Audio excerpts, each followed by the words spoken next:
Shalom jemaat yang terkasih, kita akan mendengarkan firman Tuhan untuk minggu ini. Sebelum menerima firman Tuhan, mari kita berdoa. Bapa kami yang baik, saat ini kami mau menerima kebenaran firman-Mu. Bukalah hati dan pikiran kami untuk bisa mengerti, menerima, terlebih melakukan kebenaran firman-Mu. Di dalam nama anak-Mu, Tuhan Yesus Kristus, kami berdoa dan mengucap syukur. Amin. Firman Tuhan untuk kita pada minggu ini diambil dari Markus 14 ayat 35. Demikianlah firman Tuhan.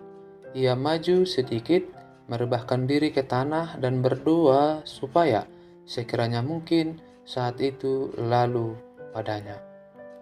Jemaat yang terkasih, Getsemani menjadi tempat yang dituju Yesus bersama murid-muridnya setelah perjamuan Paskah Yahudi atau Seder selesai di Betania.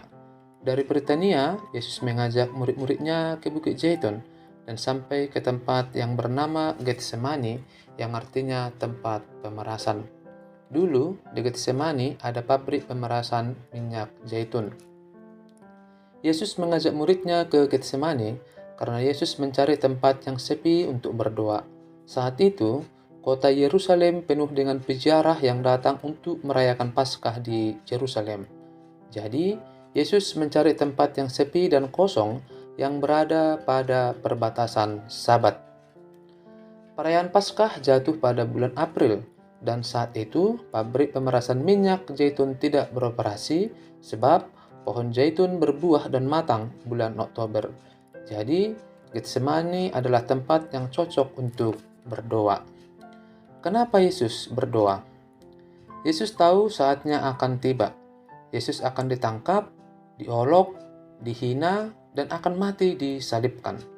Menghadapi semua ini, Yesus dalam kemanusiaannya sangat gentar dan takut.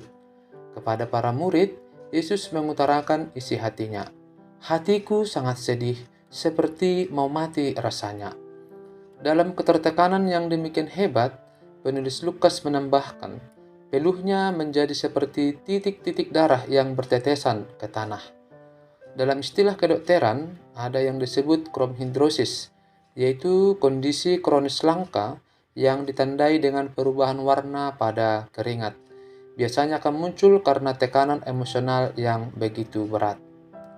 Yesus begitu tertekan dengan penderitaan yang akan ia alami. Dan pilihan dari Yesus adalah memohon kepada Tuhan agar cawan itu diambil daripadanya. Cawan dalam nas ini adalah lambang murka Allah. 3 kali Yesus berdoa dalam permohonan yang sama. Kenapa? Sebab, sekali lagi, penderitaan itu sangat berat sekali untuk dilaksanakan. Walau demikian, dalam doanya Yesus juga berkata, bukan kehendaknya yang terjadi, tetapi kehendak Bapa. Dan setelah doa yang ketiga, Yesus mengetahui kehendak Bapa lah yang harus terjadi. Yesus harus mati disalibkan. Yesus pun siap untuk melaksanakan perintah dari Bapa. Doa menjadi sarana untuk menyampaikan kegelisahan hati sekaligus menjadi penyerahan hidup kepada Allah, bahwa dalam berdoa bukan kehendak manusia yang terjadi, tetapi kehendak Bapa. Jemaat yang terkasih, dalam pergumulan yang demikian berat, apakah yang murid lakukan? 3 murid utama yang dibawa Yesus untuk menemaninya, yaitu Petrus, Yakobus, dan Yohanes malah tertidur. Walau sudah ditegur dan diminta untuk berjaga walau 1 jam, tetap saja para murid tertidur. Muncul pertanyaan, apakah mereka tidak sayang Yesus? Apakah mereka tidak mau menemani Yesus? Tentu saja para murid sayang kepada Yesus. Para murid cinta kepada Yesus. Mereka tertidur karena sebelum ke Getsemani, mereka baru saja mengikuti perjamuan Paskah atau Seder. Dalam perjamuan Paskah itu, orang Yahudi biasanya meminum anggur minimal 4 gelas. Jadi, para murid sebenarnya dalam kondisi capek dan sedikit mabuk. Itulah sebabnya Yesus meminta mereka untuk ikut berdoa, sebab roh memang penurut, tetapi daging lemah. Sementara murid yang lain, yaitu Yudas Iskariot, memilih untuk membawa serombongan serdadu ke Taman Getsemani untuk menangkap Yesus dengan sebuah tanda, yaitu ciuman. Kenapa? Sebab imam besar yang mengenal Yesus tidak ikut ke Getsemani, dan serdadu juga tidak mengenal Yesus. Jadi, tanda ciuman itu adalah tanda kepada para serdadu.